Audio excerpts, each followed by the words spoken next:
This battery-powered ab belt once sold in the millions. You strapped it around your stomach, it ran a weak current through you, your muscles twitched, and it promised a six-pack without doing a single rep. It only worked in the commercials. It doesn't burn fat, and twitching doesn't build muscle. But that's not the interesting part. The interesting part is that someone made this thing for a couple of dollars, sold it for 40, and made a fortune. And there are whole shelves of products like it. Fat burners, test boosters, detoxes, collagen creams, supplements, for everything at once.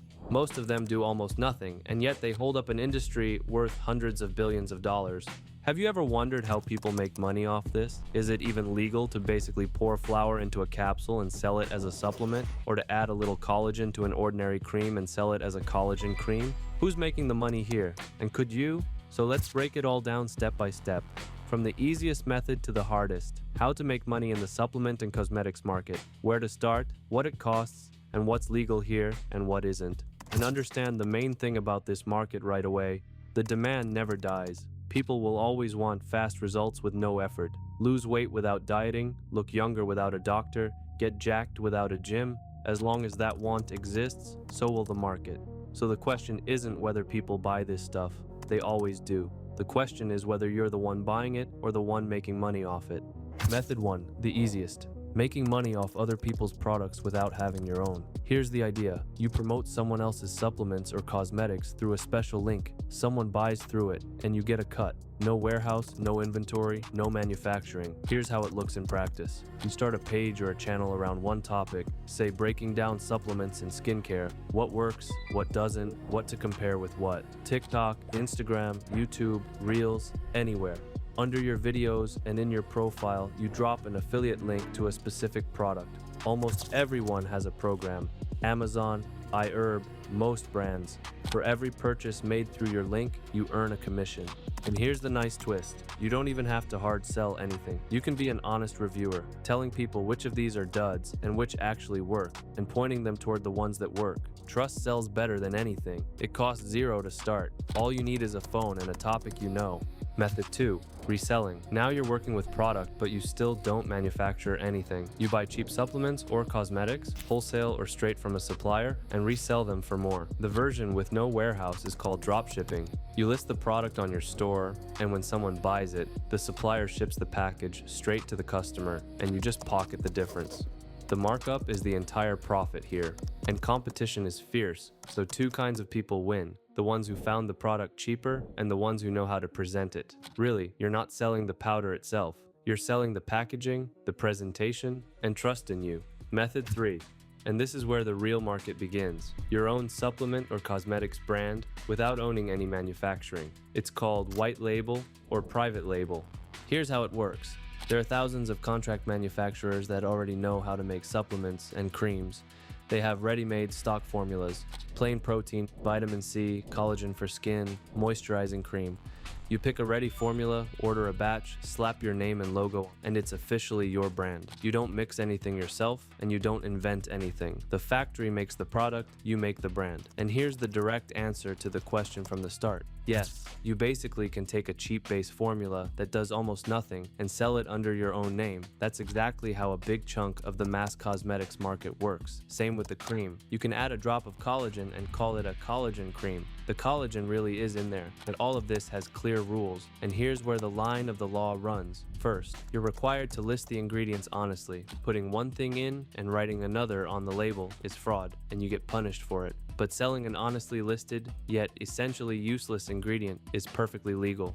Second, you can't promise to cure anything. The moment you write cures, gets rid of a disease, eliminates diabetes, your product legally turns into a drug, and you can't sell a drug that way. That's why bottles say vague things like supports immunity, promotes energy.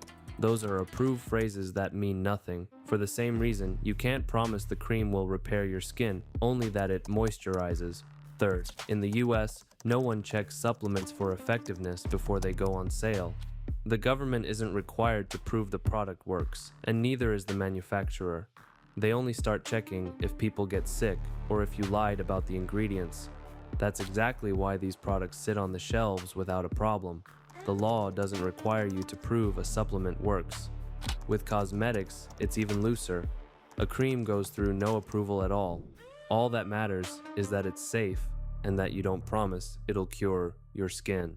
Money-wise, this is a bigger deal. Factories have a minimum order, an MOQ, the smallest batch they'll agree to make. Often, that's anywhere from a few hundred to 1,000 bottles per product. You pay for the whole batch up front before you've sold a single unit. You can find these factories by searching private label supplements manufacturer, white label skincare manufacturer, supplement contract manufacturer. Then you message them and ask about the minimum order, the price per bottle, whether the label and packaging are included, and whether they're certified. Their answers will tell you right away whether this method is within your reach. Method 4, and this is the ceiling, both in money and in difficulty, turning your label brand into a real brand. The difference is huge. In method 3, you just stick on a label. Here you build a name people come back for. This is exactly where those hundreds of billions sit. The product is almost the same as everyone else's. The money comes from marketing, influencers and athletes who get paid, so you'll see the bottle in your idol's hands. Nice packaging, and above all, the subscription. A lot of supplement brands don't sell you a bottle, they sell you a monthly delivery. You sign up once and pay every month, often forgetting to cancel. The repeat customer is where the real money is here, because the first sale is the hard part. After that, he keeps paying on his own. This is expensive and slow. It takes money poured into ads, into influencers, into packaging, and most small brands never take off. But the ceiling here is higher than anything else in this game. Let's ballpark the numbers, keeping in mind they vary a lot. Affiliate and content. You start from zero, just your time. The first money is small and grows along with your audience. Reselling and dropshipping, from a couple $100s for your first product and ads. Your own label brand. Now you're at several $1,000s just for the first batch, packaging and labels. And a full-fledged brand with ads and influencers, tens of thousands and up, with no guarantees whatsoever. The rule is simple. The higher the method, the higher both the ceiling and the risk. At the first one, you lose almost nothing. At the last one, you can pour in a lot and never make it back. Now, honestly, about what goes wrong. The market is flooded. There are thousands of supplements and creams, and standing out is hard. With a label or your own brand, you run into the minimum order. You pay for hundreds of bottles up front without knowing if anyone will even buy them, and there's a line you can't cross. The moment you start promising cures or lying about the ingredients, it's not a business anymore. It's a criminal charge. A lot of people go down on exactly this, on the urge to promise more so they can sell faster. Who this is for? People who know how to sell and run social media, because in this game the winner isn't the one with the better powder, it's the one who presented it better. People who are willing to start small with affiliate or reselling and learn the market before putting money into their own batch. And who it's not for, people who want money without work and are ready to promise a miracle just to close a quick sale. In this game, those people either go broke or run into the law. So let's come back to that ab belt. It used to be just a scam to you. Now you see it from the other side, from the side of the person who made money on it. Almost any product on that shelf is cheap manufacturing, an honest label, careful wording, and good marketing. You can make money on it at any level, from an affiliate link to your own brand. And the law here allows a surprising amount, as long as you don't lie about the ingredients and don't promise to cure. Maybe you'll never launch your own supplement brand. Most people won't. But it's not a mystery anymore. You know how this money works, who makes it, and where you could start yourself. And that's the whole point of this video and of this channel.